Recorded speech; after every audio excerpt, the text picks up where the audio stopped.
मेरा नाम नीलिमा है। चल मनहूस निकल जा यहाँ से, मेरे बेटे और बहू को खा गई।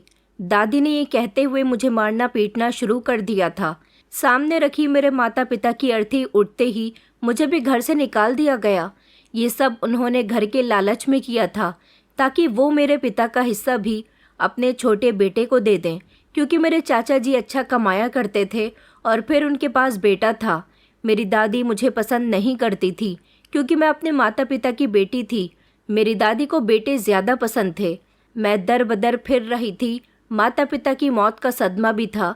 तभी मैं चलते चलते अपने मोहल्ले से बहुत दूर निकल आई थी और एक सड़क के किनारे जाकर बैठ गई। वहाँ एक आदमी ने मुझे देख लिया तो मुझे अपने घर ले गए। मैं उनकी बेटी बनकर रहने लगी। जब एक दिन उन्होंने मुझे तैयार होने के लिए कहा और कहा कि घर में कुछ मेहमान आ रहे हैं, तो मैं तैयार होने लगी।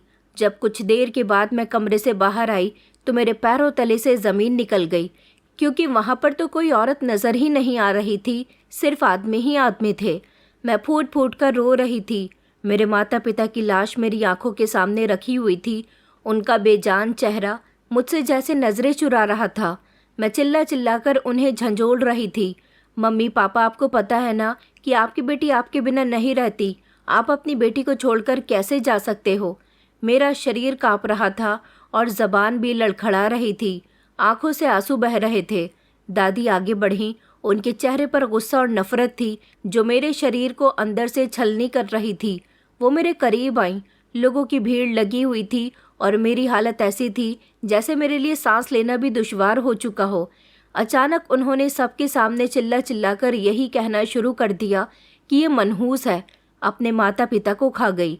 मेरी दादी मेरे जन्म से ही मुझे मनहूस कहा करती थी। कहती थी कि लड़कियां किसी काम की नहीं होती। अगर पोता होता तो आगे चलकर मेरे बेटे को पैसे कमा कर देता। इसकी शादी होगी तो हमें इसका भी दान दहेज का बंदोबस्त खुद ही करना पड़ेगा। जब से इसने जन्म लिया है तब से ही मेरे बेटे का कारोबार ठीक नहीं चल रहा था। उसे बीमारियों ने घेर लिया था। पहले मेरा बेटा बीमार पड़ गया, फिर मेरी बहू की तबीयत बिगड़नी शुरू हो गई और अब दोनों ही मर गए हैं। ये लड़की मनहूस है। वहाँ पर खड़ी भीड़ शॉक्ड रह गई थी। सबके चेहरे हैरान थे।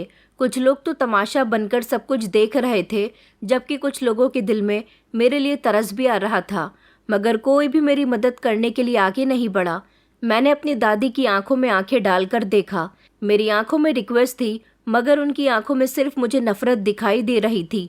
उन्होंने मेरे हाथ पकड़े और ज़ोर से मुझे एक झटके से ज़मीन पर गिरा दिया। दरवाजे की तरफ इशारा करते हुए कहने लगी कि निकल जाए यहाँ से। जब मैंने उनकी बात नहीं सुनी तो उन्होंने मुझे घसीटना शुरू कर दिया। वो कहने लगी कि तू हमारे घर में नहीं रहेगी और मैं तुझे इस घर से आज और अभी निकाल कर ही रहूँगी, मनहूस। उनकी आवाज़ पूरे घर में गूंज रही थी। मैं कुछ बोल नहीं सकी। मेरा गला सूख रहा था, जैसे शब्द कहीं छुप गए हों। 1 मिनट में ही मैं घर से बेसहारा और दुनिया की नज़रों में एक मुजरिम बन गई थी। दरवाजे पर पहुंचकर दादी ने एक ज़ोरदार धक्का मुझे दिया तो मैं सीढ़ियों से उतरकर घर से बाहर आ गई थी।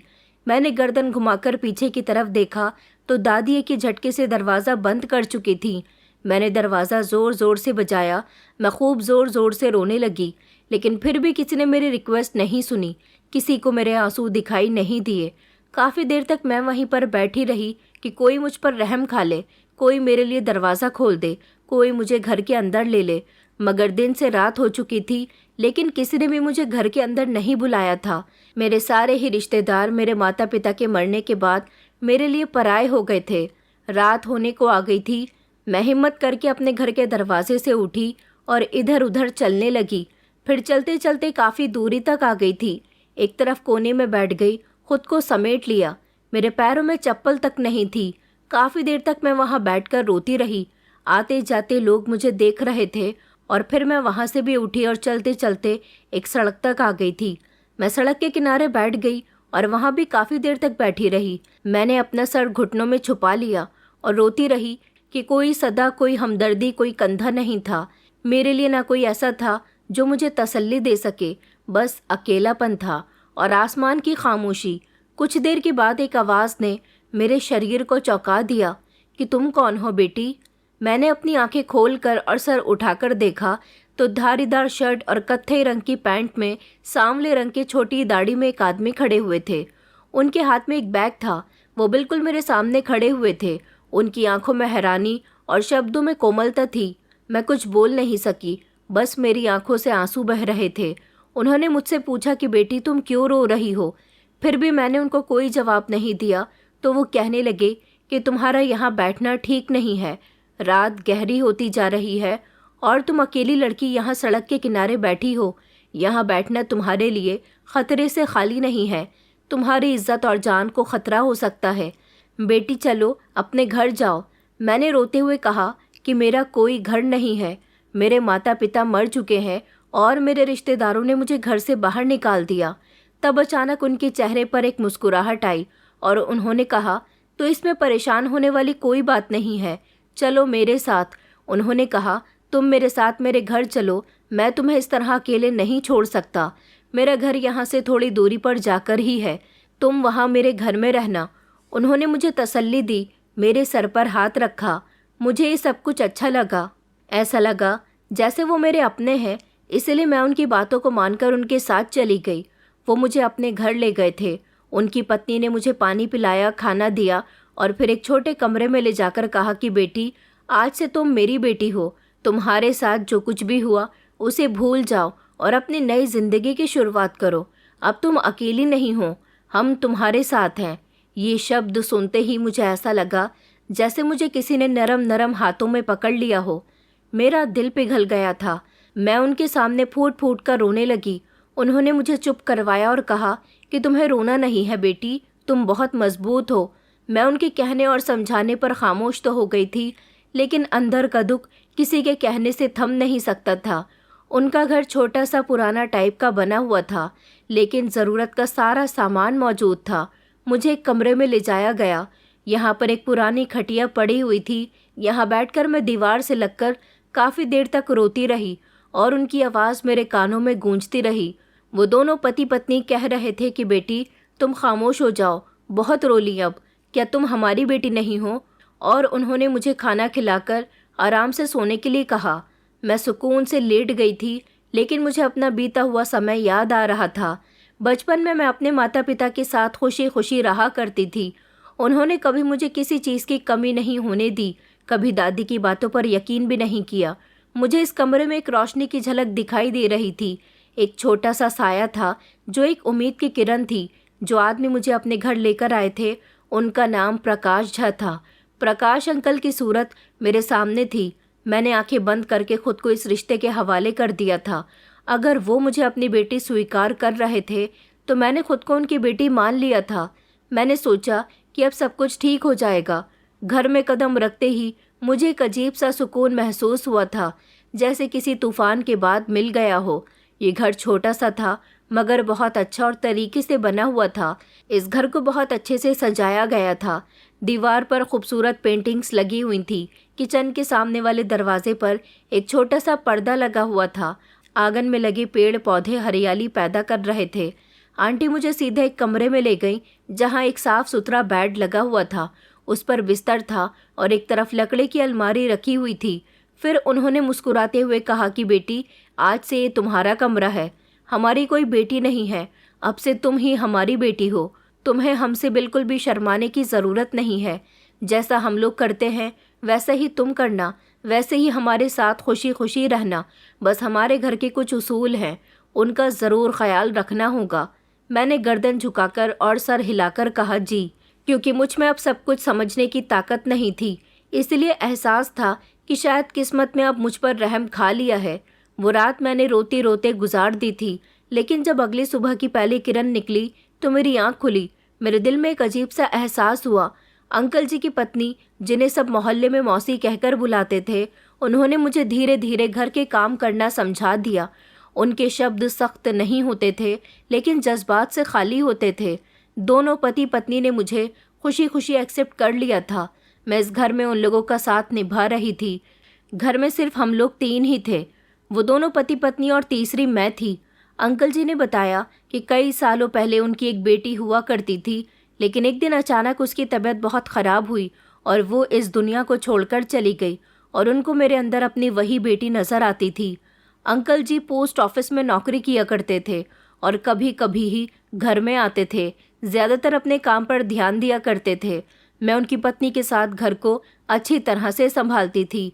हम लोगों ने घर की साफ सफाई अच्छे से की थी, जिसकी वजह से घर और भी ज़्यादा सुंदर लगने लगा था। मैं सुबह सवेरे उठ जाती थी, आंगन में झाड़ू देती थी, किचन में जाकर बर्तन धोया करती थी और फिर सब लोगों के लिए नाश्ता भी बनाया करती थी। आंटी जी खामोशी से मेरे सारे काम देखती रहती थी। कभी कभी हल्के से कहा करती थी कि तुम बहुत अच्छे से काम किया करती हो, और फिर अपने कमरे में चली जाती थी। कहती थी कि तुम्हारे आने से मुझे भी इस घर में बहुत सहारा मिल गया। और अंकल जी तो ज़्यादातर अपनी नौकरी में ही बिजी होते थे। शाम को जब वो घर वापस आते तो आंगन में बैठकर ताज़ी हवा के मज़े लिया करते थे। मैं उनके लिए चाय बनाया करती थी। अंकल जी की मौजूदगी में घर में एक अजीब सी खामोशी छा जाती थी। मैं उन्हें देखकर अपनी नज़रें झुका लेती थी। उनकी मुझ पर बहुत एहसान थे। दिन गुजरते गए और मेरे दिल में ये एहसास जड़ पकड़ता गया कि शायद सच में मैं अब यहाँ पर महफूज हूँ। ये ख्याल जैसे मेरे अंदर एक अजीब सा सुकून पैदा कर दिया करता था। मैंने पूरे दिल से इस घर को अपने घर जैसा समझ लिया था। मैं यहाँ सारे काम किया करती थी। दोपहर को सबके लिए खाना बनाना, घर की साफ सफाई करना, कपड़े धोना। रात को आंगन में बैठ जाती थी और छत को तकती रहती थी, जैसे मुझे आसमान में चमकते सितारों में अपने माता पिता नजर आते थे। यही सब अब मेरे रूटीन का एक हिस्सा बन चुका था। आंटी जी कभी कभी मेरे बालों में तेल लगा दिया करती थी या मेरे हाथों पर मेहंदी लगाकर कहती कि तुम्हारे हाथ तो बहुत ही सुंदर लग रहे हैं। वो हमेशा मेरी सुंदरता की तारीफ करती रहती थी। मेरे दिल को एक अजीब सी राहत मिलती थी। मुझे यकीन होने लगा था कि अब मैं इस घर का हिस्सा बन चुकी हूँ। एक दिन जब मैं आंगन की सफाई कर रही थी, दोपहर का समय था, जब दरवाज़ा बजने लगा। मैंने जैसे ही दरवाज़ा खोला तो दरवाजे पर अंकल जी खड़े हुए थे। उनके कपड़े पसीने से भीगे हुए थे, चेहरे पर थकन थी लेकिन आंखों में नरमी थी। उन्होंने मेरी तरफ देखा और कहा कि बेटी, तुमने घर को बहुत अच्छे से संभाल लिया, बिल्कुल इस घर के मेंबर की ही तरह। मैंने उनको घर के अंदर आने का इशारा दिया और उनके लिए पानी लेकर आई। वो बैठकर ठंडी सांस भर रहे थे। कहने लगे कि आज मैं जल्दी फ्री हो गया था तो सोचा कि घर आ जाता हूँ। उन्होंने मुझसे पूछा, क्या तुम पढ़ी लिखी हो? मैंने कहा नहीं। तो उन्होंने कहा कि मैं चाहता हूँ कि तुम भी शिक्षा हासिल कर सको, इसलिए मैं तुम्हारे लिए एक ट्यूशन टीचर घर में ही लगवा देता हूँ। हर लड़की को शिक्षित होना ज़रूरी है। मैंने धीमी आवाज़ में कहा कि जी, मैं शिक्षा हासिल करने के लिए तैयार हूँ। इन छोटे छोटे लम्हों पर मुझे अपनी खुशहाल ज़िंदगी का एहसास हो जाता था। मेरे अंदर की ज़ख्मी आत्मा को जैसे सुकून मिल जाता था। वो दर्द जो मुझे मेरे माता पिता की मौत के बाद मेरी दादी और मेरे रिश्तेदारों से मिला था, अब सब कुछ धुंधला होने लगा था। धीरे धीरे मैं सब कुछ भूलती जा रही थी। मैं हमेशा रात को सोने से पहले प्रार्थना किया करती थी और ऊपर वाले का शुक्र अदा किया करती थी कि आपने मुझे इस घर में भेजकर मुझ पर बहुत बड़ा एहसान किया। अगर मैं यहाँ नहीं आती तो ना जाने मेरे साथ क्या होता, मैं कहाँ जाती। ये खून के रिश्ते तो नहीं थे, लेकिन उनके दिलों में मेरे लिए बहुत जगह थी। एक दिन आंटी जी मेरे पास आईं और वो मेरे बालों में हाथ फेरते हुए कहने लगीं कि बेटा, तुम्हारे अंकल जी तुमसे बहुत खुश रहते हैं, तुमसे बहुत मोहब्बत करते हैं, तुम सच में इस घर की इज्जत बन गई हो। मैंने उनके हाथ पकड़कर कहा कि आंटी जी, मुझे ये सब कुछ महसूस होता है कि अब मैं अकेली नहीं हूँ। फिर वो काफ़ी देर तक मेरे साथ बातचीत करने के बाद वापस अपने कमरे में चली गई थी। मेरे लिए ये समय ऐसा था जैसे रात के अंधेरे में किसी को उजाला मिल जाता है। एक उम्मीद, एक छोटा सा भरोसा मेरे दिल में जन्म लेने लगा था, मगर मुझे नहीं पता था कि ये सुकून सिर्फ कुछ दिनों का है और जो मैं समझ रही थी कि मेरे लिए ये एक नई जिंदगी है, दरअसल ये सब मेरे लिए परीक्षा का दरवाज़ा था। एक नया जाल जो इतना मजबूत था कि मुझे उसकी मजबूती का एहसास भी नहीं हो सका जब तक वो मुझे पूरी तरह से जकड़ नहीं ले। दिन धीरे धीरे गुजरते जा रहे थे। मेरा दिल भी उस घर को अपना मान चुका था। दोनों पति पत्नी मेरे साथ बिल्कुल पहले जैसे ही थे, लेकिन एक वक्त के बाद उनके अंदर एक अजीब सा बदलाव आ गया जो ना जाने कब से मेरी नज़रों से छुपा हुआ था, लेकिन फिर दिल के अंदर चुभने लगा था। उनकी नज़र जो पहले मुझे मोहब्बत से देखा करती थी, अब कुछ ज़्यादा ही मुझ पर ठहरने लगी थी। वो अब मुझसे नज़रें चुराकर बात करने लगे थे। कभी अंकल जी मेरे करीब से होते हुए गुजरते और बेवजह ही रुक जाते थे, तो कभी मुझे आवाज़ देकर बुलाते और जब मैं उनके पास जाती तो मुझे देर तक देखा करते। आंटी जी ये सब कुछ देखा करती थी, लेकिन वो कुछ नहीं कहती थी। ऐसा लगता था जैसे वो बदलाव को महसूस करने की कोशिश नहीं कर रही हैं। एक दिन अंकल जी ने पोस्ट ऑफिस जाने से पहले मुझे आवाज़ लगाई। मैं झाड़ू लगा रही थी। जल्दी से झाड़ू ज़मीन पर रखकर उनके पास आई। उन्होंने मुझे ध्यान से देखा और कहने लगे कि बेटी, कल घर में कुछ मेहमान आ रहे हैं, तुम थोड़ा अच्छे से तैयार हो जाना। मैंने तुम्हारी आंटी जी से कह दिया है कि वो तुम्हारे लिए अच्छे से कपड़े खरीद लें। मैंने हैरानी से उनकी तरफ देखा। आज तक तो इस घर में कोई मेहमान नहीं आया था, फिर भी मैंने धीरे से सर हिला दिया, लेकिन दिल में एक हल्की सी बेचैनी होने लगी। फिर सोचा कि शायद उनके कोई ज़रूरी और करीबी रिश्तेदार हों, बहुत समय के बाद यहाँ आ रहे हों। आंटी जी बाज़ार से शाम को मेरे लिए कपड़े लेकर आईं, हल्के नीले रंग के कपड़े। उन्होंने वो कपड़े मुझे दिए और कहने लगी कि कल अच्छे से तैयार हो जाना, मेहमानों के सामने तुम्हारा अच्छा इंप्रेशन होना चाहिए। उनके शब्दों से मुझे ऐसा लग रहा था जैसे वो ये कपड़े देते हुए मुझे बिल्कुल भी खुश नहीं थी। अगली सुबह मैं जल्दी उठ गई थी, बाथरूम में जाकर नहाई और वो नए कपड़े पहने जो आंटी ने मुझे दिए थे। शीशे के सामने खड़े होकर मैं खुद को देख रही थी तो दिल एक अनजानी सी वहशत का शिकार हो रहा था। मैंने उन कपड़ों में खुद को भी थोड़ा अजीब पाया था। जब मैं कमरे से बाहर निकली तो आंटी मुझे देखकर ठिठक गई और फिर जल्दी से नज़रें चुराकर कहने लगी कि चलो, मेहमान आते ही होंगे। अंकल जी ने मुझे कमरे में बैठने के लिए कहा। मैं आंगन से होते हुए कमरे के दरवाजे तक आई ही थी कि अचानक दरवाज़ा बजने लगा। आंटी जी ने दरवाज़ा खोला और मेरे कदम वहीं पर जमकर रह गए थे। 2 आदमी घर के अंदर दाखिल हुए। सबके चेहरे अजनबी थे। उनके चेहरे पर मुस्कुराहट थी, लेकिन आंखों में अजीब सी हवस महसूस हो रही थी। एक लम्हे के लिए मेरा दिल ज़ोर ज़ोर से धड़कने लगा। उनके कपड़े भी काफ़ी कीमती थे और उनके अंदाज जैसे वो किसी तमाशे के लिए आए हों। मैं फ़ौरन पीछे हट गई थी। आंटी जी की तरफ देखा, मगर वो नज़र झुकाकर खामोश खड़ी हुई थी। इन दोनों आदमियों में से एक ने मुझे ऊपर से लेकर नीचे तक देखा, फिर अंकल जी की तरफ इशारा किया जो अब सामने आकर खड़े हो चुके थे। एक आदमी कहने लगा, अरे प्रकाश साहब, आपने तो बड़ी अच्छी और कमाल की चीज़ अपने घर में रखी हुई है। जिस पर अंकल जी मुस्कुराते रहे, जैसे उन्हें ये बात बुरी ना लग रही हो। मेरी हालत ख़राब हो चुकी थी क्योंकि उन आदमियों के कहे हुए शब्द मुझे बिल्कुल भी अच्छे नहीं लग रहे थे। न जाने क्यों कुछ गड़बड़ सी महसूस हो रही थी। मैं पीछे हटकर अंदर जाने लगी तो अंकल जी ने मुझे आवाज़ दी और कहने लगे कि बेटी, अब आओ, ये दोनों तुमसे मिलना चाहते हैं। ये हमारे बहुत ही ख़ास मेहमान हैं। मेरे कदम ज़मीन में फंस गए, धड़कन तेज़ होने लगी और दिल धड़कने लगा। उन दोनों आदमियों की नज़र मेरे शरीर पर जम चुकी थी और अंकल जी का बर्ताव भी कुछ ऐसा ही था जैसे मैं उनके लिए कोई चीज़ हूँ जिसे उनको आज पेश करना है। मैं एक सेकंड के लिए सब कुछ भूल गई थी। मेरे माता पिता, मेरा यूं सड़कों पर भटकते रहना, आंटी जी की मीठी मीठी बातें और अंकल जी का ये बर्ताव, सब कुछ। ये पहला दिन था जब मुझे शक हुआ था कि शायद ये घर मेरे लिए वो सहारा नहीं जिसे मैं अपनी इज्जत छुपाने का ठिकाना समझ रही थी। ये कपड़े इन लोगों की दी हुई मोहब्बत नहीं थी, बल्कि एक नए तूफान की पहली झलक थी। जब इन दोनों आदमियों के आने के बाद मैं कमरे में वापस आई तो दिल की धड़कन काबू में नहीं आ रही थी। मैं फूट फूट कर रो रही थी और अपने आप को समझाने की कोशिश कर रही थी, जैसा मैं सोच रही हूँ ऐसा कुछ भी नहीं होगा। आंखें बंद की तो दरवाजे पर खड़े हुए उन दोनों आदमियों के चेहरे दिमाग में घूम रहे थे। कुछ समय के बाद अंकल जी ने दरवाज़ा खटखटाया। उनकी आवाज़ पहले की तरह ही नरम थी, जिसमें अब मुझे जहर महसूस हो रहा था। उन्होंने कहा कि बेटी, बाहर आओ, हमारे मेहमान तुम्हारा इंतज़ार कर रहे हैं। मैंने तुम्हारा रिश्ता तय कर दिया है, आज तुम्हारी शादी है। ये सुनते ही मेरे पैरों तले से ज़मीन निकल गई। मेरी शादी? मैंने खुद से कहा। मेरे कदम रुक गए थे। मैंने दरवाजे के करीब जाकर धीरे से कहा कि अंकल जी, मेरी शादी किससे, कब और क्यों? उन्होंने कहा कि मैंने तुम्हारा बहुत अच्छी जगह रिश्ता लगा दिया था। तुम काफ़ी समय से हमारे घर में रह रही हो, इसलिए अब तुम हमारी जिम्मेदारी हुई। तुम्हारी शादी आज ही होगी। तुम्हारी किस्मत बदलने वाली है। शादी के बाद तुम राज करोगी। मैंने दरवाज़ा नहीं खोला और मैं पीछे हटकर एक ही झटके से बिस्तर पर बैठ गई। मेरी आंखों में आंसू आ गए थे और दिमाग में डर दौड़ रहा था। अचानक दरवाज़ा खुल गया था। आंटी जी कमरे के अंदर आईं। उनके हाथ में एक दुपट्टा था। उन्होंने कहा कि चलो, पंडित जी बाहर तुम्हारा इंतज़ार कर रहे हैं। बेटी, आज तुम्हारी शादी है। हम तुम्हें इज्जत से विदा कर देना चाहते हैं। मैंने रोते हुए कहा कि नहीं, ऐसा नहीं हो सकता। उन्होंने कहा कि बेटी जिद मत करो।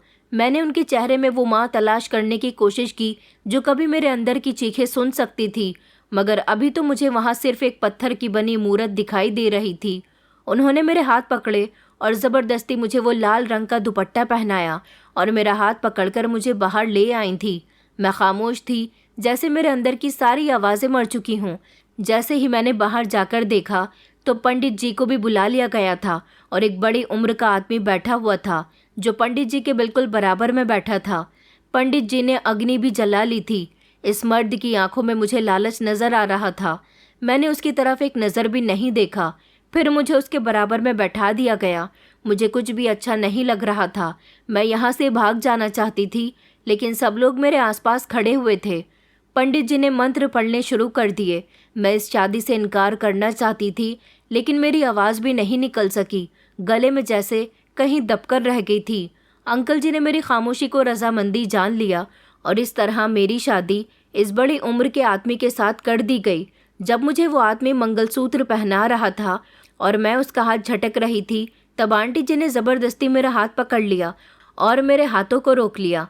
तब उस आदमी ने मुझे मंगलसूत्र पहना दिया और फिर उसके बाद मुझे इस आदमी के साथ गाड़ी में बैठा दिया गया। अंकल जी के चेहरे पर ऐसी मुस्कुराहट थी जैसे उन्होंने कोई बहुत बड़ी जंग जीत ली हो। मैं खामोशी से गाड़ी की खिड़की के बाहर देखती रही। शहर का नज़ारा धुंधलाता जा रहा था। आंखों में आंसू, दिल में तूफान और शरीर में सन्नाटा था।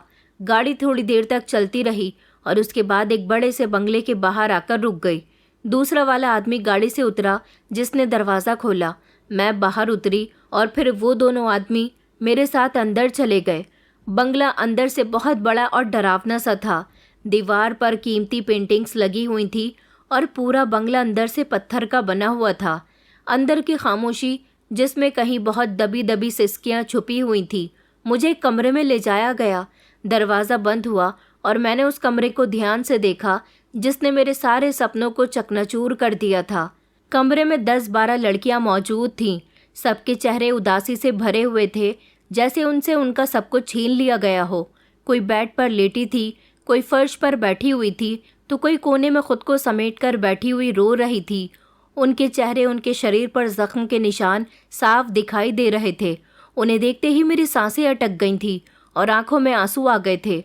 तभी एक लड़की ने मेरी तरफ देखा और वो धीरे से कहने लगी कि अभी तुम नई हो, खामोश रहो, तुम्हें यहाँ बहुत कुछ बर्दाश्त करना पड़ेगा। मैं कुछ नहीं बोली, लेकिन मेरी आवाज़ कहीं गुम हो गई थी। तभी मुझे दरवाजे पर ताला लगने की आवाज़ आई। मैंने चौंक कर पीछे की तरफ देखा। वो दोनों आदमी मुझे यहाँ छोड़कर जा चुके थे। अब मुझे यकीन हो गया था कि मेरी शादी एक खेल थी। मेहमान, कपड़े, अंकल जी की मोहब्बत सब एक जाल थी। मुझे बेचा गया था। शरीर के बदले दौलत ली गई थी जिसे शादी का नाम दिया गया था। दरअसल ये एक सौदा था। मैं ज़मीन पर बैठी रो रही थी। आंखें बंद की तो मुझे वही रास्ता और वही अंकल जी के नर्म शब्द याद आए जो उन्होंने मुझसे पहली मुलाकात में कहे थे कि तुम मेरी बेटी हो। भला कोई अपनी बेटी के साथ ऐसा करता है? ये पहली रात में ही जैसे समय थम गया था। कमरे की रोशनी धीमी थी, लेकिन इतनी थी कि हम एक दूसरे को देख सकते थे।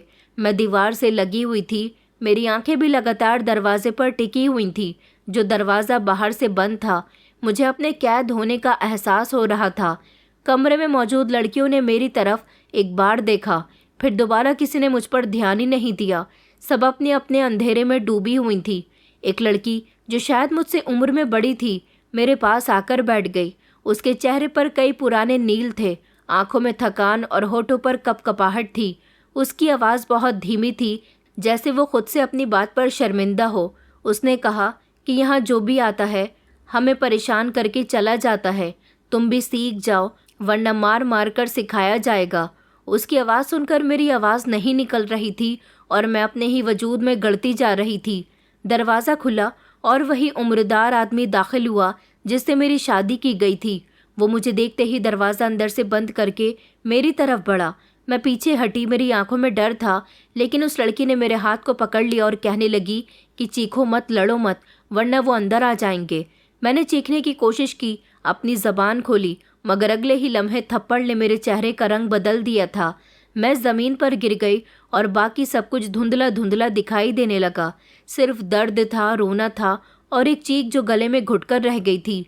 रात बीत गई। जब आँख खुली तो मेरे शरीर में बेहद दर्द हो रहा था। कमरे की बाकी लड़कियां अपनी कंडीशन में बैठी हुई थी। किसी के चेहरे पर हैरानी नहीं थी, जैसे मेरा चिल्लाना उनके लिए मामूली बन गया हो। एक लड़की मेरे पास आई। उसके हाथ में एक पुराना सा कपड़ा था और पानी का गिलास था। उसने कहा, उठ जाओ, अपना पसीना साफ करो, पानी पियो, वो लोग शाम को फिर से आएंगे। मैंने उसे देखा। मैं कुछ बोलने की कोशिश कर रही थी मगर मेरे होंठ सूजे हुए थे और आवाज़ निकल नहीं रही थी। ये पहला दिन था और ये भी शुरुआत थी। हर शाम दरवाज़ा खुलता और कोई नया चेहरा अंदर दाखिल होता था। कुछ ने प्यार से बात की, कुछ ने ज़बरदस्ती और कोई ज़्यादा उम्र का, कोई जवान, कोई शराब के नशे में धुत तो कोई गुस्से से भरा हुआ। उन सब के लिए शरीर ज़रूरी था। मेरे अंदर की चीख हर दिन बढ़ती जा रही थी। सांस लेते, दर्द सहते और खामोश रहते ही मेरा समय गुजर रहा था। हर रात खुद को ख़त्म होते देखना, नींद ना आना, भूख ना लगना, इन सब में ही मेरी ज़िंदगी गुजर रही थी। बंगले के सारे हिस्से एक जैसे थे। मुझे ऐसे लगता था जैसे इस खूबसूरत नर्क में मुझे फेंक दिया गया हो। मैं एक ऐसी जिंदा लाश बन चुकी थी जो चलती फिरती थी, सांस लेती थी, लेकिन मर चुकी थी। कमरे में ऐसी बदबू रहती थी जो सिर्फ जुल्म सहने वाले ही महसूस कर सकते थे। कुछ लड़कियां कभी कभी हंसने की कोशिश करती, जैसे खुद को यकीन दिलाने की कोशिश कर रही हूँ कि अभी भी जिंदगी बाकी है, मगर उनकी हंसी में दर्द झलकता था। मुझे यहाँ 1 महीना हो चुका था और शरीर आधा हो चुका था, मगर आत्मा रोज़ मरती थी। हर रात में एक नई लाश बनती, लेकिन हर सुबह उस लाश को दोबारा जीना होता। कई बार मेरा दिल चाहा कि मैं यहाँ से भाग जाऊँ, दरवाज़ा तोड़ दूँ, मगर कमरे की दीवार इतनी मजबूत थी जितनी कि हमारे अंदर का डर। वही लड़की जो पहले दिन मेरे पास आई थी, मुझे थोड़ा थोड़ा सहारा दिया करती थी, मेरे ज़ख्मों पर मरहम लगाया करती थी, मुझे अपने हाथों से खाना खिलाया करती थी और कहती थी कि बस जीती रहो और सांस लेती रहो, मर गई तो इन लोगों को खुशी होगी। लेकिन मैं खुद से सवाल करती थी कि क्या मैं जिंदा हूँ? क्या इसे जीना कहते हैं? मैं वो कैदी थी जो कैद में रहने के लिए खुद को तोड़ चुकी हो। इस बंगले में दिन ब दिन अंधेरा बढ़ता जा रहा था, जैसे मैं मिट्टी में मिलती जा रही थी। मेरी पहचान, मेरी आत्मा, सब कुछ धुंधलाता जा रहा था। सुबह को जब लड़कियां अपने अपने बिस्तर पर थीं, एक लड़की तो पिछले 2 हफ्तों से खामोश रहती थी, अचानक खिड़की की तरफ बढ़ी और बिना कुछ कहे उसने नीचे छलांग लगा दी। सब कुछ जैसे एक लम्हे में हो गया। चीख की गूंज वहाँ के पूरे माहौल को हिलाकर रख गई थी। लेकिन शायद पहली बार किसी ने सच में चीख मारी थी। वो भाग तो नहीं सकती थी, लेकिन अभी उसको इस मुसीबत में भी कैद नहीं कर सकती थी। उसने आत्महत्या कर ली थी। नीचे उसका शरीर बेजान पड़ा हुआ था, खून ज़मीन पर फैला हुआ था और चेहरे पर एक अजीब सा सुकून था, वो सुकून जो यहाँ किसी के चेहरे पर नहीं होता था। मैं खुद से सवाल करती कि क्या मैं भी ऐसा कर सकती हूँ? क्या मेरी हिम्मत है या मैं बस यहाँ सड़ती रहूँगी? सब लड़कियाँ अपने अपने बिस्तर पर थीं, लेकिन किसी को भी नींद नहीं आ रही थी। बारिश की आवाज़ जैसे अंदर के तूफान को आवाज़ दे रही हो। मैंने खुद से फैसला कर लिया था कि अब चाहे कुछ भी हो जाए, मैं यहाँ और नहीं रुकूंगी। मुझे मरना नहीं है और ना ही किसी और को अपने हाथों और बर्बाद कर देना है। रात का समय था। मैं खिड़की के पास जाकर खड़ी हो गई। खिड़की लोहे की थी, लेकिन बारिश की वजह से उसके पेंच ढीले हो चुके थे। मेरे दिल में हल्की सी उम्मीद जागने लगी। मैंने धीरे से पेंच खोलना शुरू किया। मेरे हाथ पैर कांप रहे थे, मगर अंदर एक अटल फैसला हो चुका था, मुझे यहाँ से भागना ही होगा। कुछ ही देर में खिड़की थोड़ी सी खुल गई। नीचे अंधेरा था और मिट्टी गीली थी। ऊपर से लेकर नीचे तक लगभग 10 फीट का फासला था। मैंने यहाँ से कूदने का फैसला कर लिया था। मैंने अपनी आंखें बंद की और छलांग लगा दी। ज़मीन से टकराते हुए एक तेज़ दर्द मेरे शरीर में फैल चुका था। मेरे कपड़े गीले मिट्टी में हो गए थे, लेकिन मैं आज़ाद थी। आंखें आसमान की तरफ थी। बारिश मेरे चेहरे पर बरस रही थी और पहली बार वो पानी मुझे ठंडा लगा। मैं अपने आप को घसीटते हुए वहाँ से चलने लगी और चलते चलते सड़क पर पहुँच गई थी। बारिश में कोई गाड़ी रुकने को तैयार नहीं थी। लोग मेरी हालत देखकर नज़रें चुरा रहे थे। तभी एक जवान लड़की जो स्कूटी पर थी मेरे पास आई। उसने जब मेरे हाथ से बहता हुआ खून देखा तो उसे फ़ौरन समझ आ गया कि मैं किसी मुसीबत से निकली हूँ। उसने मुझे अपनी जैकेट पहनने के लिए दे दी और अस्पताल ले गई। अस्पताल पहुँचते ही डॉक्टर ने मुझे इमरजेंसी में ले लिया। मेरे शरीर के ज़ख्म साफ़ किए गए, पाँव पर प्लास्टर चढ़ा दिया गया और दवाई भी दी गई, लेकिन मेरी हालत ऐसी थी जैसे शरीर बच गया हो मगर आत्मा अभी कहीं उसी बंगले में कैद हो। इतनी ही देर में पुलिस आ गई थी। पुलिस ने पूछताछ की और मेरे होश में आने का इंतजार करने लगी। जैसे ही मैं होश में आई तो पुलिस वाले मेरे साथ हमदर्दी जाहिर करने लगे, मगर उनकी नज़रों में वही पुरानी हवस थी जिससे मैं भागी थी। वो मुझसे इन्वेस्टिगेशन करने लगे, कहाँ से आई हो, किसके साथ थी, कैसे गिरी। और जब मैंने उन्हें अपने साथ होने वाले हादसे के बारे में बताया और जब अंकल जी का नाम बताया तो उनके चेहरे पर एक मुस्कुराहट आ गई थी। उसने कहा, उनसे तो मेरी बहुत अच्छी जान पहचान है। मैंने इस पुलिस वाले की आंखों में गलत इरादे देख लिए थे। मुझे इस इंसान से बहुत डर लग रहा था। मुझे अस्पताल से सीधा पूछताछ के लिए कहकर पुलिस स्टेशन ले जाया गया। मुझे लगा कि शायद मुझे यहाँ इंसाफ मिलेगा, लेकिन जैसे ही पुलिस स्टेशन के अंदर कदम रखा मेरे वहम की सारी दीवारें चकनाचूर होकर गिर गईं। पुलिस इंस्पेक्टर वही था जिसने अस्पताल में मुझसे पूछताछ की थी। वो अपनी कुर्सी पर टांग रखकर बैठा था। आंखों में वही पुरानी हवस की चमक और घटिया मुस्कुराहट थी। वो भी मुझे नोचने की कोशिश कर रहा था। उसने मेरा नाम पूछा तो मैंने उसे धीरे से अपना नाम बता दिया। उसने मेरे माता पिता के बारे में पूछा तो मैंने बताया कि मेरे माता पिता जिंदा नहीं हैं। ये जवाब सुनकर वो कुर्सी से थोड़ा आगे की तरफ झुका और कहने लगा, तो तेरा इस दुनिया में कोई भी नहीं है? मैंने कहा कि नहीं। तो उसके चेहरे पर खिलता हुआ लालच उभर आया था। उसने कहा, तो फिर तुम्हारी हिफाजत हम करेंगे, तुम्हें हम सहारा देंगे। मैं खामोश हो गई थी। मेरा शरीर कांप रहा था, लेकिन मैंने खुद को संभालने की कोशिश की। वो उठा और मेरे करीब आकर कहने लगा कि डरने की ज़रूरत नहीं है, हम तुम्हें महफूज रखेंगे। उसी लम्हे एक और पुलिस वाला अंदर आया और पुलिस इंस्पेक्टर ने पीछे हटते हुए कहा कि ले जाओ, इसे हवालात में बंद कर दो, बाकी की बातचीत सुबह करेंगे। मुझे हवालात में बंद कर दिया गया, जहाँ बहुत बदबू आ रही थी। वहाँ पर सीलन और ज़मीन पर फटा हुआ बिस्तर था। अंदर कई सारी औरतें थीं, कुछ चोरी के केस में और कुछ गैर कानूनी कामों में और कुछ बेवजह ही यहाँ पर बंद थीं, लेकिन सबका हाल एक जैसा था। मैं एक कोने में बैठ गई, खुद को दीवार से लगा लिया और रोने लगी। तभी एक भारी आवाज़ वाली औरत मेरे करीब आई और कहने लगी कि तू इधर क्या कर रही है। लंबी चौड़ी सांवली सी रंगत की और उसके चेहरे पर काफ़ी सारे जख्म थे और आंखों पर चमक थी जैसे कई कैद खाने तोड़ कर आ गई हो। उसने कहा, ये जगह मेरी है, यहाँ से हट और हाँ चल, मेरे पैर दबाने शुरू कर दे। मैं डर कर उठी और धीरे धीरे उसके पास बैठ गई। उसने अपने पैर आगे किए और मैंने दबाने शुरू कर दिए। उसने कहा कि तेरा नाम क्या है? तो मैंने दबी आवाज़ में उसको अपना नाम बता दिया। उन्होंने पूछा, तो फिर तूने क्या किया है, क्यों तुझे यहाँ पर बंद किया गया है? मैंने बताया कि मैंने कुछ नहीं किया, मुझे बेच दिया गया था। मैं उसके पैर दबाते दबाते अपने आंसुओं पर कंट्रोल कर रही थी। तभी उसने कहा कि क्या तू वही है जो प्रकाश झा के खिलाफ भागकर यहाँ आई है? मैं एकदम चौंक गई। मैंने सर हिलाया। उसने धीरे से मेरे सर पर हाथ रखा और फिर कहने लगी कि तू दिखने में कमज़ोर है, लेकिन असल में तो तू बड़ी ताकतवर है। मैंने उनकी तरफ देखा। उनकी आंखों में मेरे लिए नरमी थी।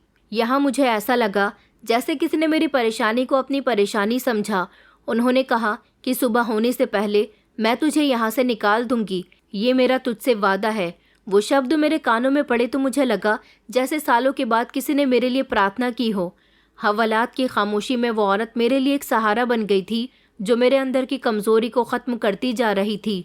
मैंने उस रात पहली बार आंखें बंद करके प्रार्थना नहीं की, बस शुक्र अदा किया और अगली सुबह होने से पहले ही एक नया रास्ता खुलने वाला था। रात का अंधेरा हवालात की दीवारों पर ठहरा हुआ था और मेरे बदन पर पड़ने वाली सर्दी की लहर मुझे अंदर से जमा चुकी थी।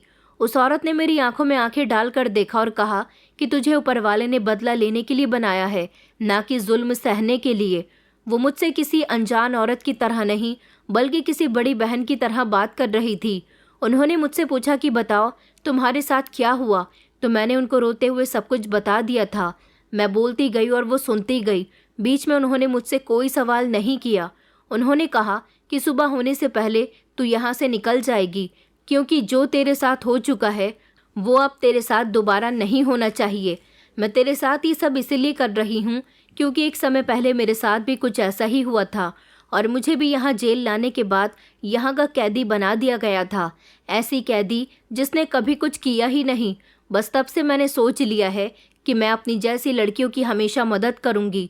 ये शब्द उन्होंने इतने यकीन से कहे थे जैसे वो खुद अदालत की जज हों, वकील हों और पूरी दुनिया उनकी मुट्ठी में हो। मैंने कुछ नहीं कहा, मैं खामोश रही। रात धीरे धीरे गुजरती जा रही थी। आधी रात के समय जब हवालात में मौजूद लोगों की नींद गहरी हो चुकी थी, तभी एक गाड़ी वहां आकर रुकी। उन्होंने कहा कि इस लड़की को यहाँ से ले जाओ। तभी मैं चौंक गई और साथ ही वो दबंग औरत खड़ी हो गई। उसने मेरे कंधे पर हाथ रखा और आंखों में झांक कर कहा कि तुम चली जाओ, मगर कभी पलटकर कमज़ोर मत बनना। उन सबको जवाब देना जो तुम्हें नोचने चले थे। मैंने खामोशी से सर हिलाया।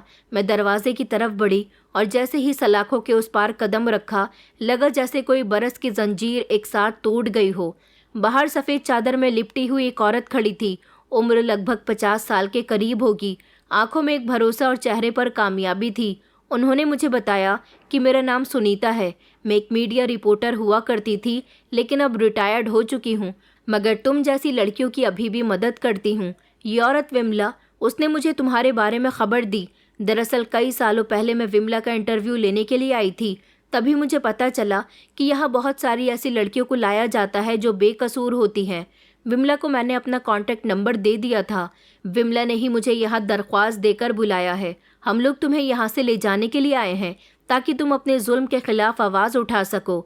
अब मुझे समझ आया था कि इस औरत ने मुझे अंधेरे से खींचकर उजाले में डाल दिया था। फिर सुनीता जी के ज़रिए मुझे कोर्ट में ले जाया गया और जितने भी लोगों ने मेरे साथ गलत किया था उन सभी के खिलाफ केस दर्ज किया गया। मैंने अब बोलना सीख लिया था। उस औरत ने मेरी बहुत मदद की। वो मेरी ताकत बन गई। उसने मुझे सिखाया कि तुम्हें अपने खिलाफ आवाज़ उठानी है, तुम्हें सिर्फ फैसला करना है। हम तुम्हारे साथ हैं। अब मेरा किया गया हर फैसला मेरी कहानी को जवाब देने जा रहा था। जो कुछ भी मेरे साथ हुआ, मैंने कोर्ट में जाकर वो सब कुछ बताया। बहुत सारे पुलिस वालों के सामने खड़े होकर अपनी गवाही दी। मोबाइल से मेरी वीडियो बनाई गई और उसे अपलोड कर दिया गया, जिसमें मैं अपनी बीती हुई कहानी बयां कर रही थी और दुनिया वाले सुन रहे थे। मैंने उन सारे चेहरों को बेनकाब कर दिया था जो काफ़ी समय से मुझे तंग कर रहे थे। प्रकाश अंकल, पुलिस इंस्पेक्टर और वो लोग जो मुझे अपने साथ कैद करके ले गए थे। सुनीता जी ने मेरी बहुत मदद की। सुनीता जी एक पुरानी और मशहूर रिपोर्टर रह चुकी थी, जिनको बहुत सारे लोग जानते थे और मीडिया उनकी दीवानी थी।